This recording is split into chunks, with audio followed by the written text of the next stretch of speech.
Hello friends, welcome to literature fire channel. இன்றைக்கி நம்ம சேனலில் எம்கே காந்தி அவங்க எழுதின மை எக்ஸ்பிரிமெண்ட்ஸ் வித் ட்ரூத் அப்படிங்கிற ஆட்டோபயோகிராஃபிலேருந்து எடுத்த ஒரு எக்ஸ்ட்ராக்டோட சம்மரியை தான் பார்க்க போகிறோம். அதுக்கு முன்னாடி இந்த மாதிரி சம்மரி வீடியோஸ்க்கு நம்ம சேனலில் சப்ஸ்கிரைப் பண்ணிக்கோங்க. அதுக்கு முன்னாடி ஆத்தரை பற்றின ஒரு குட்டி இன்ட்ரோ பார்த்துடலாம். எம்கே காந்தி அவரை நம்ம எல்லாருக்குமே நல்லாவே தெரியும். இவரை தான் மகாத்மா காந்திஜின்னு நம்ம மரியாதையாக கூப்பிடுறோம். ஸோ இவரோட நேம் வந்து எம்கே காந்தி, அதாவது மோகன்தாஸ் கரம்சந்த் காந்தி. இதுதான் இவரோட ஃபுல் நேம். இவர் 2 அக்டோபர் 1869 பிறந்து 30 ஜனவரி 1948 இறந்திருக்காரு. இவர் ஒரு Indian lawyer, anti colonial nationalist and political எத்திஸ்டும் கூட. இவர் தான் நான் வயலண்ட் ரெசிஸ்டன்ஸ் மூமெண்ட் மூலியமாக சக்ஸஸ்ஃபுல்லாக இந்தியாவுக்கு பிரிட்டிஷ் ரூல்லேருந்து இண்டிபெண்டன்ஸ் வாங்கி கொடுத்தவர். இப்போ நம்ம மகாத்மா காந்திஜியோட மை எக்ஸ்பிரிமெண்ட்ஸ் வித் ட்ரூத் அப்படிங்கிற ஆட்டோபயோகிராஃபிலேருந்து எடுத்த ஒரு எக்ஸ்ட்ராக்டோட சம்மரியை தான் நம்ம பார்க்க போகிறோம். இப்போ நம்ம சம்மரி என்னன்னு பார்த்துடலாம். இப்போ நம்ம பார்க்க போகிற மை எக்ஸ்பிரிமெண்ட்ஸ் வித் ட்ரூத் அப்படிங்கிற எக்ஸ்ட்ராக்ட் பார்த்தீங்கன்னா காந்தி அவர் எழுதின ஆட்டோபயோகிராஃபிலேருந்து எடுத்தது தான். இந்த எக்ஸ்ட்ராக்டில் காந்தி வந்து எதை பற்றி சொல்லியிருக்கார் அப்படின்னா, இவரோட ஏர்லி ஸ்கூல் டேஸ், இவரோட பள்ளி காலகட்டம் இருக்கும் இல்லையா, அந்த நாட்களை பற்றின ஒரு மெமரிஸை தான் ரெக்கார்டாக இதில் சொல்லியிருக்காரு. அந்த ரெக்கார்டில் பார்த்தீங்கன்னா குட் எஜுகேஷன், நல்ல எஜுகேஷன்னா எப்படி அப்படிங்கிறது இவரோட பார்வையில், இவரோட வியூஸில் வந்து நல்ல எஜுகேஷன்னா என்ன அப்படிங்கிறத சொல்லியிருக்காரு. இதில் இவர் என்ன சொல்லியிருக்காருன்னா, ஹிந்து சொசைட்டியில் studies and marriage went hand in hand அப்படின்னு சொல்கிறாரு. அதாவது படிக்கிற காலகட்டத்திலேயே அந்த காலத்தில் ஹிந்து சொசைட்டியில் பார்த்தீங்கன்னா கல்யாணமும் பண்ணி வச்சிருவாங்கன்னு சொல்கிறாரு. அதே மாதிரி தான் காந்திக்கும் நடந்தது.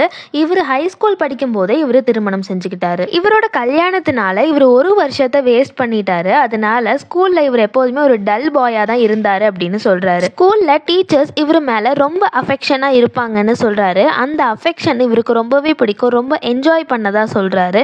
அண்ட் ஆல்சோ இவரோட ப்ராக்ரஸ்க்கும் சரி, இவரோட கேரக்டருக்கும் சரி குட் சர்டிஃபிகேட்ஸ் தான் எப்போதும் ஸ்கூல்ல இருந்ததா சொல்றாரு. இவர் ஸ்கூல்ல நிறைய ஸ்காலர்ஷிப்ஸ் அண்ட் ப்ரைஸஸ்லாம் வின் பண்ணதா சொல்றாரு. ஆனா இவருக்கு எபிலிட்டிக்காக எந்த ஒரு ஹை ரெக்கார்டும் கொடுக்கல, அந்த மாதிரி எதுவுமே இவர் வந்து வாங்கல அப்படின்னு சொல்றாரு. காந்தி படிப்பு விஷயத்துல, அதாவது அகாடமிக்ல ஏதாவது அச்சீவ்மெண்ட் வாங்கியிருந்தா அது லக்ல தான் கிடைச்சதா சொல்றாரு. இவரோட மெரிட் மூலியமா கிடைக்கல அப்படின்னு சொல்றாரு. அது மட்டும் இல்லாம காந்தி அவரோட கேரக்டர் விஷயத்துல ரொம்பவே காஷியஸா இருக்கிறதா சொல்றாரு.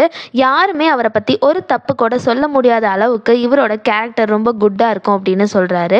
ஆனா ஒரு தடவை இவர் ரொம்பவே வந்து ரொம்ப கஷ்டப்பட்டாரு, மன வருத்தப்பட்டு நல்லா தேம்பி தேம்பி அழுததா சொல்றாரு. ஏன் அப்படின்னா இவர் பண்ணாத ஒரு விஷயத்த பண்ணதான் நினைச்சு இவருக்கு பனிஷ்மெண்ட் கிடைச்சுதான். ஸோ அந்த டைம்ல இவர் ரொம்பவே வந்து அழுதுருக்காரு. அண்ட் இவருக்கு பிசிக்கல் ட்ரைனிங்ல பெருசா இன்ட்ரெஸ்ட் இல்லை அப்படின்னு சொல்றாரு. ஆனா இவர் 7th ஸ்டாண்டர்ட் படிக்கும்போது அவரோட ஸ்கூல் ஹெட் மாஸ்டர் வந்து ஜிம்னாஸ்டிக்ஸ் அண்ட் கிரிக்கெட் வந்து கம்பல்சரி அப்படின்னு சொல்லிட்டாரு.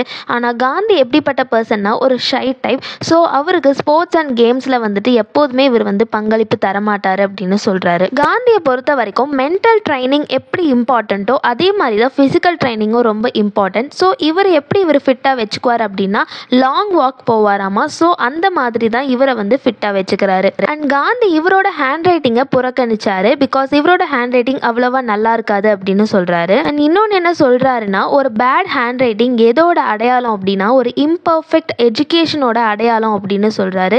லேட்டர் ஆன் இவர் ஃபிசிக்கல் ட்ரைனிங் அண்ட் ஹேண்ட் ரைட்டிங்கை புறக்கணிச்சதை நினைச்சு ரெக்ரெட் பண்றாரு, வருத்தப்படுறாரு. ஸோ லேட்டர் ஆன் இவர் ரெண்டுமே வந்துட்டு கத்துக்கிறாரு. அண்ட் காந்தி 4th ஸ்டாண்டர்ட் படிக்கும்போது ஜியாமெட்ரி வந்து அவருக்கு ரொம்பவே டிஃபிகல்ட்டா ஃபீல் ஆச்சு அப்படின்னு சொல்றாரு. அண்ட் லேட்டர் ஆன் அவர் என்ன ரியலைஸ் பண்ணிக்கிறாருன்னா, அந்த ஜியாமெட்ரிக்கு ஒரு simple use of reasoning power தெரிஞ்சா போதும், நம்ம அதை ஈஸியா வந்து ப்ராக்ரஸ் பண்ணலாம்னு சொல்லி அதுலயும் அவர் முன்னேறாரு. அதே மாதிரி தான் சான்ஸ்கிரிட் இவருக்கு சுத்தமா பிடிக்காது அப்படின்னு சொல்லி சான்ஸ்கிரிட் கிளாஸ் அப்போ இவர் அங்க உட்காராம பர்ஷியன் கிளாஸ்ல போய் உட்காந்துக்குவாரு அப்படின்னு சொல்றாங்க. அவரோட சான்ஸ்கிரிட் டீச்சரான கிருஷ்ண சங்கர் பாண்டவா இவரை கூப்பிட்டு, நீ எப்படி வந்து இதை மறந்த, நீ வந்து ஒரு வைஷ்ணவ ஃபாதரோட பையன், அப்படி இருக்கும்போது எல்லா ஹிந்துவும் சான்ஸ்கிரிட் கண்டிப்பா கத்துக்கணும் அப்படின்னு சொல்லி அட்வைஸ் பண்றாரு. காந்தியும் அவரோட அட்வைஸை ஃபாலோ பண்ணிக்கிறாங்க. ஃபாலோ பண்ணனால காந்திக்கு இவரோட மதத்தை ரொம்பவே பெட்டராக அண்டர்ஸ்டாண்ட் பண்ணிக்க முடிஞ்சுது. அதாவது ரிலீஜியனை பெட்டராக அண்டர்ஸ்டாண்ட் பண்ணிக்க அவரோட அட்வைஸ் தான் இவருக்கு ஹெல்ப் பண்ணுச்சு.